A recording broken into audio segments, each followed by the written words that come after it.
नमस्कार. आरो स्टोरी मराठीमध्ये आपल्या सर्वांचे स्वागत आहे. आज आपण ऐकणार आहोत एक धार्मिक कथा, कुलवधू. संध्या समयीच्या विजत्या सोनेरी किरणाने आज समंत न्हाऊन निघाला होता. दिवसभर तळपणारे रविराजही आता शांत क्लांत होऊन क्षितिजाच्या दिशेने मार्गक्रमण करत होते. तसं पाहता हा त्यांचा रोजचाच दिनक्रम होता. या अहोरात्र चालणाऱ्या प्रवासाची त्यांना सवय होती. रोज संध्यासमयी या सृष्टीचा निरोप घेताना मनात एक ओढ असायची, दुसऱ्या दिवशी पुन्हा परतून येण्याची, आपल्या सहस्र रश्मी पुन्हा एकदा धर्तीवर विखुरण्याची. पण आज मात्र रविराजांचं मन जणू छिन्न विचिन्न होत होतं. आक्रंदून स्वतःलाच विचारत होतं, आता उद्यापासून कोणासाठी परतून यायचं? आपलं हे ओजस्वी अस्तित्व कोणाला दाखवायचं? ज्याच्या भेटीची ओढ रोज इथे खेचून आणायची, तोच आज पंचमहाभूतात विलीन होत आहे. रोज ब्रह्ममुहूर्ती नदीच्या पात्रात उभा राहून ओंजळीत पाणी घेऊन मला अर्ध अर्पण करण्यासाठी माझी वाट पाहणारा, माझ्या प्रथम दर्शनासाठी तिष्ठत राहणारा, बघणाऱ्यांना प्रतिसूर्य भासावा असा माझा तेजोमय यशोमय अंश, माझा पुत्र कर्ण आता कधीच दिसणार नाही मला. त्या संध्याकाळचा सूर्यास्त कित्येक जणांचं आयुष्य अंधारमय करून गेला. कुरुक्षेत्रावर पसरणाऱ्या काळोखाच्या काळ्या पडद्याच्या पार्श्वभूमीवर धगधगणारी ती चिता बघणाऱ्यांच्या जीवाला चटका लावत होती. आता हळूहळू काळोख दाटून येत होता. कर्णाच्या अंत्यसंस्कारासाठी जमलेले सर्वजण आपापल्या शिबिराच्या दिशेने निघून गेले होते. त्या गडद होत जाणाऱ्या काळोखात अचानक एका वृक्षामागून एक स्त्री त्या चितेजवळ आली. जोर पावलाने, अंगावरच्या उत्तरीयाने आपला चेहरा अजूनच झाकून घेत, आजूबाजूला कोणी नसल्याची पुन्हा पुन्हा खात्री करून घेत ती चितेच्या जवळ जाऊन पोचली. आदराने तिचे हात जोडले गेले. ओठातून एक हुंदका निघाला आणि ती स्त्री खाली वाकली. ज्या धरणीवर ती चिता धगधगत होती तिथली चिमूटभर माती तिने उचलून घेतली. तिच्याही न कळत तिचा हात कपाळाच्या दिशेने उचलला गेला. थांबा! अचानक कानावर पडलेल्या त्या मंजूळ तरीही धीरगंभीर आवाजामुळे ती दचकली. तिच्या हातातील माती पुन्हा खालच्या मातीत जाऊन मिसळली. कपाळावरचं उत्तरीय अजून पुढे ओढून घेत तिने आवाजाच्या दिशेने पाहिलं. समोर वृषाली उभी होती, कर्णाची जीवनसंगिनी, त्याची धर्मपत्नी वृषाली. गालांवर सुकलेल्या अश्रूंचे ओघळ अजूनही स्पष्ट दिसत होते. रणांगणात आपल्या पतीच्या मृत्यूची वार्ता समजल्यावर एका पत्नीची जी अवस्था होईल, अगदी तशीच अवस्था तिचीही झाली होती. एखाद्या भक्कम झाडाचा आधार उन्मळून पडल्यावर त्याच्यावर विसवलेल्या नाजूक वेलीसारखी असहाय्य, तरीही स्वतःला सावरत तग धरण्याचा प्रयत्न करणारी, आपलं निराधार अस्तित्व टिकवून ठेवत त्या परिस्थितीतही कणखरपणे उभी असलेली एका वीर योद्ध्याची वीरपत्नी वृषाली. थांबा महाराणी द्रौपदी, त्या मातीला पुन्हा स्पर्शही करू नका. जशा आलात तशाच उलट्या पावली परत जा. माझे पती त्यांच्या अंतिम प्रवासासाठी निघत आहेत. आता तरी त्यांना सन्मानाने जाऊ द्या. आता इथे थांबून पुन्हा त्यांचा अपमान करू नका. वृषालीच्या तोंडून आपल्या नावाचा उल्लेख ऐकताच ती अवगुंठित स्त्री गोंधळून गेली. चेहऱ्यावरचे उत्तरीय बाजूला सरत तिने थरथरत्या आवाजात प्रश्न केला, माझा चेहराही न बघता ओळखलंस तू मला? माझ्या इथे येण्याची पूर्वसूचना मिळाली होती का तुला? पण मी तर कोणालाही याचा थांग पत्ता लागू दिला नव्हता. मग तुला? द्रौपदीच्या या प्रश्नावर थोडा हसत वृषाली म्हणाले, आपली दोघींची आजपर्यंत एकदाही प्रत्यक्ष भेट झाली नसली तरी तुमच्याबद्दल बरंच काही ऐकलंय मी. त्यामुळे न भेटताही तुम्हाला पुरेपूर जाणलं, ओळखलं आहे. आणि म्हणूनच माझी खात्री होती की तुम्ही आता इथे नक्की येणार. खरं म्हणजे मी तुमच्यासाठीच थांबले होते आणि म्हणूनच पुन्हा एकदा तुम्हाला सांगते आहे, जशा आलात तशाच परत जा. इतरांना कळायच्या आत पुन्हा तुमच्या शिबिरात, तुमच्या स्वतःच्या आयुष्यात परत जा. वृषालीचं इतकं मुद्देसूद तरीही निक्षून केलेलं विधान ऐकून द्रौपदी काही क्षण थबकली. तसं पाहता वृषालीच्या वक्तव्यात द्रौपदीला उद्देशून एकही अपशब्द नव्हता. तिने द्रौपदीचं संबोधनही आदरपूर्वक शब्दाने केलं होतं. पण तरीही तिच्या बोलण्याचा तो सूर आणि त्यातून डोकावणारी तिरस्काराची छटा द्रौपदीला अस्वस्थ करून गेली. दूतगृहात घडलेला प्रसंग वगळता आजपर्यंत कोणीच तिच्याशी अशा प्रकारे बोललं नव्हतं. कोणाचीही तशी प्रज्ञा नव्हती, कारण द्रौपदी कोणी सामान्य स्त्री नव्हती.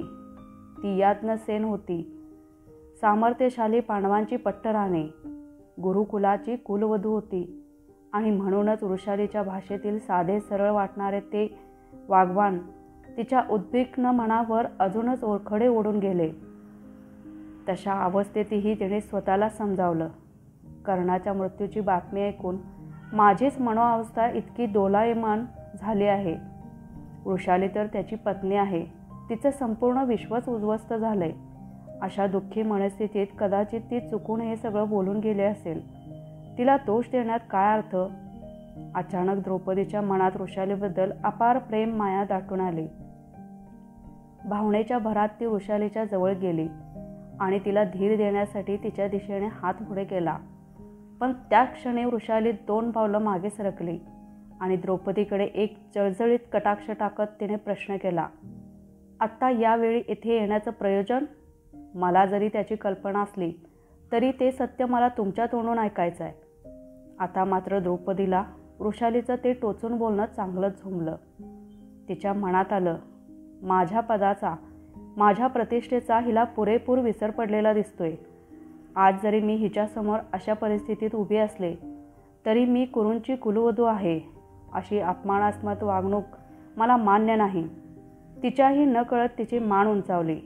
तिने वृषालीच्या काहीशा संतप्त चेहऱ्यावर आपली नजर खिळवली आणि मनात शब्दांची जुळवणी करत बोलायला सुरुवात केली. मी इथे आले आहे ती केवळ तुझ्या पतीचं अंतिम दर्शन घ्यायला. तिला मध्येच थांबवत वृषालीने प्रश्न केला, या युद्धात आजपर्यंत कित्येक योद्धे धारातीर्थी पडले, त्या प्रत्येकाच्या अंतिम दर्शनासाठी गेला होतात तुम्ही? नाही ना? मग माझ्या पतीच्या बाबतीतच हे का आणि कसं आलं तुमच्या मनात?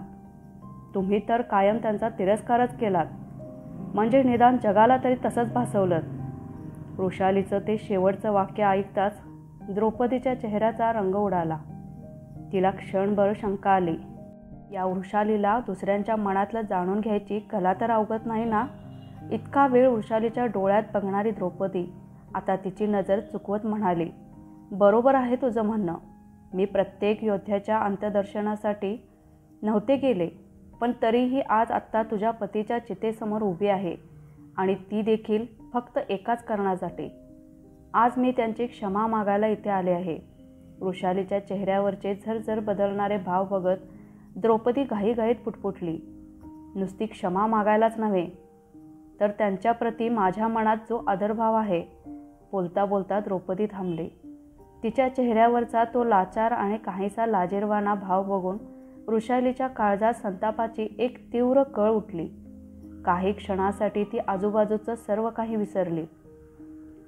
तिला फक्त 2च सत्य दिसत होती, तिच्या प्राणप्रिय पतीची धगधगणारी चिता आणि त्या दिवंगत आत्म्याकडे क्षमायाचना करणारी, त्याच्याप्रती आपला आदर व्यक्त करणारी द्रौपदी.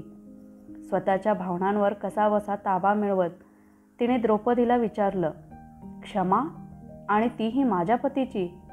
काय हा विचित्र योगायोग. आज एका सुतपुत्राची क्षमा मागायला क्षत्रिय कुलातील महाराणे आले आहेत आणि तेही त्यांच्या मृत्यूनंतर. नक्की कशाबद्दल आहे ही क्षमायाचना? पदोपदी त्यांच्या केलेल्या अपमानाबद्दल? तुमच्या स्वयंवरात उपस्थित सर्व योद्ध्यांमध्ये अंगराज कर्ण सर्वच बाबतीत श्रेष्ठ आहेत याची जाणीव असूनसुद्धा भर सभेत त्यांच्या कुलाचा उल्लेख करून त्यांना कमी लेखल्याबद्दल? सांगा महाराणी द्रौपदी, कशासाठी आहे ही क्षमायाचना? आणि जर क्षमा मागायचीच होती तर अधिका नाही आलात? आत्ता हे असं त्यांच्या पश्चात येऊन त्यांच्या चितेसमोर एखादी याचना करण्यात काय अर्थ? वृषालीच्या प्रत्येक शब्दातून तिच्या मनाचा होणारा उद्वेग बाहेर पडत होता. राग अनावर झाल्यामुळे तिची नाजूक काया थरथरत होती. वृषालीच्या त्या आवेशपूर्ण वक्तव्याबद्दल शब्द न शब्द खरा होता. त्या प्रत्येक शब्दागणिक द्रौपदी ते सगळे प्रसंग पुन्हा अनुभवत होती. पण यावेळी नव्याने वृषालीने जणू काही तिला नाण्याची दुसरी बाजू दाखवून दिली होती.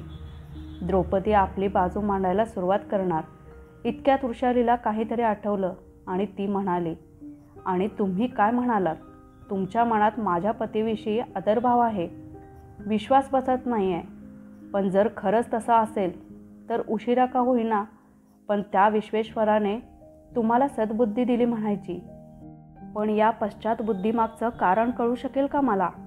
काही क्षण तसेच निशब्द शांततेत गेले. स्वतःचं संपूर्ण मानसिक बळ एकवटून द्रौपदीने बोलायला सुरुवात केली. होय वृषाली, तू जे ऐकलंस ते सत्य आहे. माझ्या मनात, खरं म्हणजे फक्त माझ्याच नाही तर पांडव परिवारातील प्रत्येक सदस्याच्या मनात तुझ्या पतीबद्दल नितांत आदरभाव आहे. तो दानवीर होताच, तसा आपल्या वर्तनामुळे, आपल्या निस्वार्थी स्वभावामुळे, आपल्या दानशूर वृत्तीमुळे तो प्रत्येकासाठी आदरणीय होता आणि यापुढेही राहील. पण मी आज इथे आली आहे ती त्यांच्या दानशूर वृत्तीचे, त्यांनी माझ्यावर केलेल्या उपकारांचे स्मरण करायला, त्यांच्या उपकारासाठी त्यांचे आभार मानायला. द्रौपदीच्या या कबुलीवर वृषाली काही बोलणार इतक्यात हाताच्या इशाऱ्याने तिला थांबवत द्रौपदी पुढे म्हणाली, त्यांनी इंद्रदेवांना आपली कवचकुंडले दान केली. या कृतीमुळे पुढे आपल्या जीवाला धोका आहे याची पूर्ण जाणीव असताना देखील त्यांनी एका क्षणाचाही विलंब न करता इंद्रदेवांची इच्छा पूर्ण केली. त्यांच्या त्या निस्वार्थ त्यागामुळेच आज माझे पती धनुर्धारी अर्जुन जिवंत आहेत. माझं सौभाग्य सुरक्षित आहे. मी वेळोवेळी त्यांचा अपमान केला, पण त्यांनी मात्र माझं सौभाग्य अबाधित ठेवलं आणि म्हणूनच मला त्यांचे मनपूर्वक आभार मानायचे आहेत. आपली ही प्रांजळ कबुली ऐकून वृषाली काहीशी शांत होईल असा द्रौपदीचा समज होता, पण तो गैरसमज ठरला. वृषालीच्या चेहऱ्यावरचे संतापाचे भाव अजूनच तीव्र झाले. स्वतःच्या रागावर कसाबसा काबू मिळवत ती फणकारली, अजूनही तुम्ही माझ्या पतीला पुरेसं ओळखलेलं नाही महाराणी. खूप मोठ्या भ्रमात आहात तुम्ही. तुम्हाला खरंच असं वाटतंय की माझ्या पतीने त्यांची कवचकुंडले दान केली, त्यामुळे अर्जुनाला त्यांचा वध करणं शक्य झालं? स्वतःचीच फसवणूक करून घेताय तुम्ही. ती कवचकुंडले माझ्या पतीला जन्मजात मिळाली होती. त्यात त्यांचं स्वतःचं असं काहीच कर्तृत्व नव्हतं. पण तसं पाहिलं तर माता कुंतीच्या इतर 5ही पुत्रांना देखील जन्मताच काही ना काही दैवी शक्ती वरदान मिळालं होतंच ना. पण त्या 5ही बंधूंच्या शक्ती, त्यांचं सामर्थ्य एकत्र आलं तरीही ते अंगराजकरणाचा एक केसही वाकडा करू शकणार नाहीत याची जणू काही खात्रीच होती तुमच्या हितचिंतकांना. आणि म्हणूनच फक्त त्यांची कवचकुंडले घेऊन ते थांबले नाहीत, तर पुढे युद्धभूमीवर देखील जेव्हा माझे पती अर्जुनाला धूळ चारू लागले तेव्हा त्यांचा घात करून ते निशस्त्र असह्य अवस्थेत असताना तुमच्या त्या धनुर्धारी पतीने त्यांच्यावर हल्ला केला. युद्धनीतीचे सगळे नियम डावलून तुमच्या पतीने माझ्या न्यायप्रिय, शिस्तप्रिय पतीवर आक्रमण केलं. एका क्षत्रियाच्या कर्तव्याची, एका योद्ध्याच्या मर्यादांची पायमल्ली केली तुमच्या पतीने. वृषालीचे हे आरोप ऐकून मात्र द्रौपदीला राग अनावर झाला. वृषालीने फक्त द्रौपदीलाच नव्हे तर तिच्या 5ही पतींना आरोपीच्या पिंजऱ्यात उभं केलं होतं. एका नीच कुलातील एक सामान्य स्त्री आज राजवंशातल्या सन्माननीय सदस्यांना त्यांच्या कृत्याचा जाब विचारत होती. तिला वेळीच तिची खरी जागा दाखवून देणं आवश्यक होतं. द्रौपदी थोड्या चढ्या आवाजात म्हणाली, एका योद्ध्याची कर्तव्ये आणि त्यांच्या मर्यादा याबद्दल तू न बोललेलंच बरं वृषाली. दूतगृहातील तुझ्या पतीची वर्तवणूक आणि त्यांनी माझ्याविषयी काढलेले ते उद्गार तुझ्यापर्यंत पोचले असतीलच. एका असहाय्य अबलेची मदत करणं हे एका योद्ध्याचं कर्तव्य आहे, हो ना? पण तुझ्या पतीने काय केलं? त्या दुष्ट पापी कौरवांच्या तावडीतून माझी सुटका करायची सोडून तुझा न्यायप्रिय पती एक मूकपात्र म्हणून माझी विटंबना बघत राहिला. इतकंच नाही तर माझ्यासारख्या शीलवान पतिव्रतेच्या चारित्र्यावर शिंतोडे उडवून त्याने आपल्या मर्यादांचा भंग केला. बोलताना द्रौपदीच्या डोळ्यांसमोर दूतगृहात घडलेला तो प्रसंग अगदी जशाच्या तसा उलगडत गेला. त्या नुसत्या आठवणीनेच तिच्या डोळ्यात संतापाचे, अपमानाचे अश्रू गर्दी करू लागले. पण वृषालीच्या पुढच्या वक्तव्यानंतर मात्र तिला आपल्या गालांवरून उघळणाऱ्या अश्रूंचीही भान उरलं नाही. मर्यादा? कोणाच्या मर्यादा? कोणत्या मर्यादा महाराणी? वृषालीने एकवार आपल्या पतीच्या चितेकडे घायाळ नजरेने बघितलं. काही क्षणांसाठी तिची नजर शून्यात अडकून पडली. पण मग भानावर येत तिने पुन्हा प्रश्न केला, सांगा ना, कोणत्या मर्यादा? आणि सगळ्यात आधी त्या मर्यादेचा भंग कोणी केला? तुमच्या स्वयंवरात भर सभेत तुम्ही माझ्या पतीच्या सुतकुलाचा दाखला देऊन त्यांना अपमानित केलं. अगदी मनापासून सांगा महाराणी, ज्या क्षणी अंगराज मत्स्यभेद करण्यासाठी उठून उभे राहिले त्या क्षणी तुम्हाला कोणतीही आपत्ती नव्हती. माझ्या पतीचं ते लोभस कवचकुंडलधारी रूप बघून लज्जेने तुमची नजर झुकली होती. खरं आहे ना माझं हे विधान? पण केवळ श्रीकृष्णाच्या एका इशाऱ्यावर तुम्ही माझ्या पतीला मत्स्यभेद करायला मना केलं. त्याबद्दल माझी काहीच तक्रार नाही आहे. ते एक स्वयंवर होतं आणि त्यामुळे तुमचा वर निवडण्याचा तुम्हाला पूर्ण अधिकार होता. पण माझ्या पतीला नाकारण्यासाठी तुमच्याकडे कोणतेही सबळ कारण नसल्यामुळे तुम्ही त्यांच्या कुलाचा आधार घेतलात. त्यांच्या सुतकुलाला कमी लेखत त्यांचा अपमान केलात. आपल्या एका सन्माननीय अतिथीचा असा भर सभेत अपमान करताना तुमची मर्यादा कुठे गेली होती? आणि मुख्य म्हणजे दुसऱ्यांच्या कुलाचा उद्धार करण्याचा अधिकार तुम्हाला कोणी दिला? तुम्ही तर स्वतःच याज्ञसेनी आहात. केवळ एका क्षत्रिय कुलातील परिवारात तुमचं पालन पोषण झालं इतकंच, आणि तरीही तुम्ही उच्च आणि नीच कुलांच्या गोष्टी करता. वृषालीच्या या विधानामागचं कटू सत्य द्रौपदीच्या जिव्हारी लागलं. पण आता वृषालीला थांबवणं अशक्य होतं. ती घडाघडा बोलत होती. इतक्या वर्षांपासून मनात साठलेल्या संमिश्र भावनांना जणू काही आज वाचा फुटली होती. एक दीर्घ श्वास घेत ती म्हणाली, इंद्रप्रस्थाच्या सभेत जेव्हा तुम्ही गवाक्षातून माझ्या पतीला बघितलं तेव्हाची तुमच्या मनाची अवस्था विसरलात? एक विवाहित स्त्री असूनही माझ्या पतीचं अलौकिक पौरुषत्व बघून तुमच्या मनात नेमके कोणते भाव जागे झाले होते त्याचं जरा स्मरण करा. असे भाव की ज्यामुळे तुमच्या गाली लज्जेचे गुलाब फुलले, तुमची नजर झुकली. पण तुम्ही नुसता विचार करून थांबला नाहीत, तर तो विचार आपल्या सखीलाही सांगितलात. आठवतंय का तुम्हाला तुमचे ते शब्द? नसतील आठवत तर मी आठवण करून देते. जर हा पुरुष श्रेष्ठ मला पती म्हणून लाभला असता तर 6 पतींमध्ये 12 महिन्यांची समसमान वाटणी झाली असती. हे असंच काहीसं म्हणाला होतात ना तुम्ही? मग आता मला सांगा महाराणी द्रौपदी, एक विवाहित स्त्री असूनही एका परपुरुषाबद्दल असा विचार करताना तुमची मर्यादा कुठे गेली होती? वृषालीचा हा गौप्यस्फोट ऐकून द्रौपदी मुळापासून हादरली. तिच्या चेहऱ्यावर एकाच वेळी आश्चर्य, भीती, लज्जा, संभ्रम असे अनेकविध भाव तरळून गेले. तिच्या प्रश्नार्थक मुद्रेकडे बघून वृषाली कुत्सित हसत म्हणाली, तुमचं हे गुपित मला कसं माहीत? याचं आश्चर्य वाटतं ना तुम्हाला? मलाच काय, पण ही गोष्ट माझ्या पतीला सुद्धा ज्ञात होती. पण तरीही त्यांनी या गोष्टीचा कधीच गैरफायदा घेतला नाही, कारण त्यांना त्यांच्या आणि त्याहीपेक्षा जास्त तुमच्या मर्यादांची जाणीव होती. इतकं सगळं कळाल्यानंतरही तुम्हाला वाटतंय का की माझ्या पतीने मर्यादाभंग केली? वृषालीचा हा प्रश्न द्रौपदीला अंतर्मुख करून गेला.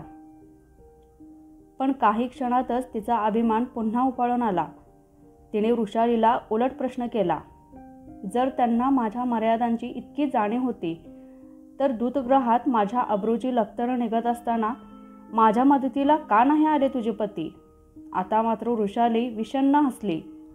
द्रौपदीच्या चेहऱ्यावर आपली नजर खिळवत म्हणाली, तुमच्या या प्रश्नाचं उत्तर तुम्हाला देखील माहीत आहे महाराणी. फक्त ते कबूल करण्याचं धैर्य नाही तुमच्याकडे. कृपा करून एकदा त्या दिवशी घडलेल्या घटना आठवून बघा. जेव्हा दुःशासन तुमच्या दिशेने येत होता तेव्हा तुम्ही सभेत उपस्थित असलेल्या प्रत्येक पुरुषासमोर हात जोडून उभ्या राहिलात. प्रत्येकाकडे मदतीची याचना केलीत, अगदी जीवाच्या आकांताने. पण तुमची मदत करणं तर सोडाच, त्यांच्यापैकी एकानेही नजर उंचावून तुमच्याकडे बघितलंही नाही. त्यावेळी केवळ माझे पती त्यांच्या आसनावरून उठून पुढे सरसावले होते, एका योद्ध्याप्रमाणे, एक हात आपल्या खड्डगावर ठेवून समोर घडणाऱ्या अघटिताला रोखण्यासाठी तत्पर. पण तुम्ही काय केलं? सभेतल्या प्रत्येकासमोर हात जोडलेत, दयेची भीक मागितलीत, पण माझ्या पतीसमोर आलात तेव्हा मात्र गप्प राहिलात का? त्यांच्याकडे मदतीची याचना करायची लाज वाटली म्हणून? पण लाज तरी का आणि कशाची वाटावी? एका क्षत्रिय स्त्रीला एका सुतपुत्राकडे मदतीची याचना करावी लागेल याची लाज? का भूतकाळात तुम्ही ज्याचा वेळोवेळी अपमान केलात तोच योद्धा इतक्या अपमानानंतरही खड्डक सरसावून तुम्हाला वाचवायला एकटा उभा आहे हे बघून स्वतःचीच लाज?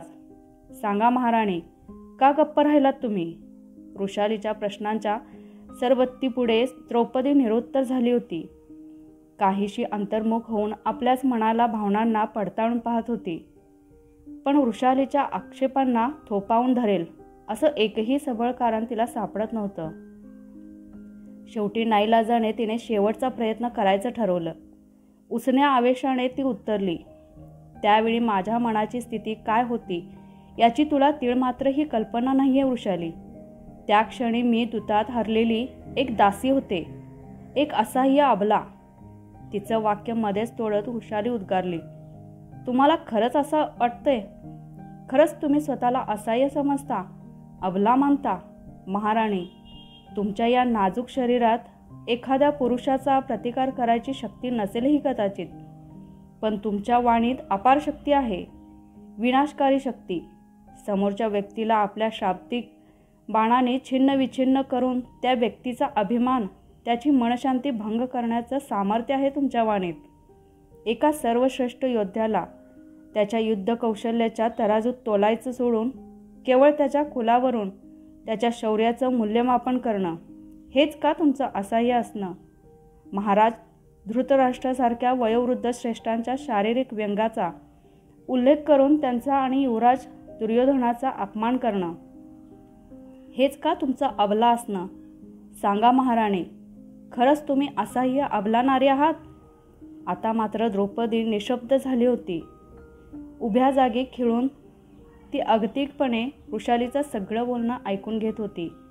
आता वृषालीलाही स्वतःच्या भावनांचा आवेग अनावर झाला होता. तिच्या मनात साठलेलं विचारांचं मळप तिच्या प्रत्येक शब्दागणिक दूर होत होतं. वर्षानुवर्षे आपल्या पतीला झालेला मानसिक त्रास, वारंवार त्याच्या कुलावरून झालेली त्याची हेटाळणी आणि शेवटी त्याच्या जन्माचं सत्य समजल्यानंतर त्याची झालेली भावनिक ओढाताण सगळं आठवत होतं तिला. आणि तोच सगळा राग, तो मनस्ताप आता शब्दांचं रूप घेऊन बाहेर पडत होता. द्रौपदीच्या दिशेने येत वृषाली म्हणाली, खरं सांगू महाराणी, आज मला तुमची कीव येते आहे. भलेही तुमचे 5ही पती या युद्धात विजयी ठरत असतील, पण आत्ता या क्षणी त्या दिग्विजयी वीरांची पटराणी एका पराभूत योद्ध्याच्या चितेपाशी उभी आहे. त्यांचं अंतिम दर्शन घ्यायला, त्यांच्याकडे क्षमेचं दान मागायला किती विचित्र योगायोग आहे नाही? म्हणजे बघा ना, तुमच्या विजयी पतींच्या नावाचं, त्यांच्या सौभाग्याचं लेणं ज्या कपाळावर लावायचं, तिथे त्यांच्या शत्रूच्या चितेची राख लावायला आला आहात तुम्ही, आणि तेही अशा चोर पावलांनी. तुमच्या या एका कृत्यामुळे आज ते दिग्विजयी पांडव पराभूत झाले आणि माझ्या दिवंगत पतीचा विजय झाला, आणि म्हणूनच मला तुमची दया येते आहे. आज एक विधवा होऊनही मी भाग्यशाली ठरले, आणि तुमचं सौभाग्य अबाधित असूनही तुम्ही मात्र अभागी ठरलात. आणि हो, एक खूप महत्त्वाची गोष्ट विसरताय तुम्ही. गेल्या काही दिवसातल्या घडामोडीतून अजून एक सत्य जगासमोर आले. माझ्या पतीच्या जन्माचं सत्य. आयुष्यभर ज्याला सगळे सुतपुत्र समजत होते, तो कर्ण हा कुंती मातेचा ज्येष्ठ पुत्र आहे हे सत्य. आणि म्हणूनच त्या नात्याने आता मी कर्णाची धर्मपत्नी, कुरुकुलाची ज्येष्ठ कुलवधू आहे. वृषालीचे हे बोल कानावर पडताच द्रौपदीने चमकून तिच्या दिशेने बघितलं. आत्तापर्यंत हे सत्य तिच्या लक्षातच नव्हतं आलं. अचानक तिच्या डोळ्यात संभ्रमाची, भीतीची छटा तरळून गेली. वृषालीच्या ओठांवर एक मंद स्मित झळकलं. जणू काही द्रौपदीची ही प्रतिक्रिया तिला अपेक्षितच होती. ती शांत स्वरात म्हणाली, ऐकून धक्का बसला ना तुम्हाला? कदाचित एक असुरक्षिततेची भावना देखील डोकावली असेल मनात. या नव्या नात्यांच्या समीकरणात आता मी नक्की कशी वागेन? तुमच्यावर सूड उगवेन की काय? ही भीतीयुक्त शंकाही वाटत असेल, पण काळजी करू नका. मी जरी कुरुकुलाची ज्येष्ठ वधू असले तरी ह्या सम्राज्ञाची महाराणी तुम्हीच आहात. खरं सांगायचं तर मला या कुरुकुलाची कुलवधू म्हणवून घेण्यातही काही स्वारस्य नाही, कधीच नव्हतं. असो, या सगळ्याचा मोठेपणा करण्यात आता काहीच अर्थ उरलेला नाही. त्यामुळे आपण आत्ताच्या इथल्या परिस्थितीचा विचार करूया. तुम्ही आत्ता माझ्या पतीकडे क्षमायाचना करण्यासाठी आला आहात, पण दुर्दैवाने त्या क्षमेचं दान तुमच्या पदरात घालण्यासाठी माझे पती हयात नाहीत. पण काळजी करू नका, आजपर्यंत दानवीर कर्णाच्या समोरून कोणीच रिकाम्या हाती परत गेलेले नाही. तुम्हाला देखील योग्य ते दान मिळेल. त्या दानवीराची ही पत्नी अजून जिवंत आहे. मी देईन तुम्हाला तुमच्या योग्यतेनुसार दान. मी त्यांच्या वतीने तुम्हाला क्षमा नाही करू शकणार, कारण एकतर माझं मन तितकं मोठं नाही, आणि दुसरं कारण म्हणजे माझ्या लेखी तुमची तेवढी पात्रता नाही. पण आज मी राधेय पत्नी कर्णप्रिया वृषाली, माझा हा ज्येष्ठत्वाचा मान आणि त्याद्वारे मला मिळालेलं माझं कुलवधूचं पद तुम्हाला दान करते. आजपासून या कुरुकुलाची कुलवधू म्हणून सदैव तुमचंच नाव घेतलं जाईल. आता मला आज्ञा द्या कुलवधू द्रौपदी. माझे पती माझ्यासाठी खोळंबले असतील. आमच्या सहप्रवासाची घटिका आता जवळ येऊन ठेवली आहे. येते मी.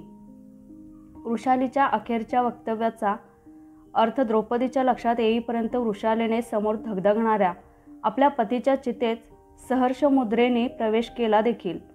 तिने दिलेले ते अनमोल दान पेलणं अशक्य झाल्यामुळे की काय, पण द्रौपदी उभ्या जागी धर्तीवर कोसळली. दूर कुठून तरी एका मंजूळ बासरीचे धीर गंभीर स्वर संपूर्ण आसमंतात घुमत होते. काय मित्रांनो, कशी वाटली आजची कथा? नक्कीच तुम्हाला आवडली असेल तर व्हिडिओला लाईक, शेअर आणि कमेंट करा, आणि अशाच आणखीन कथा ऐकण्यासाठी चॅनेलला सबस्क्राईब करा. धन्यवाद.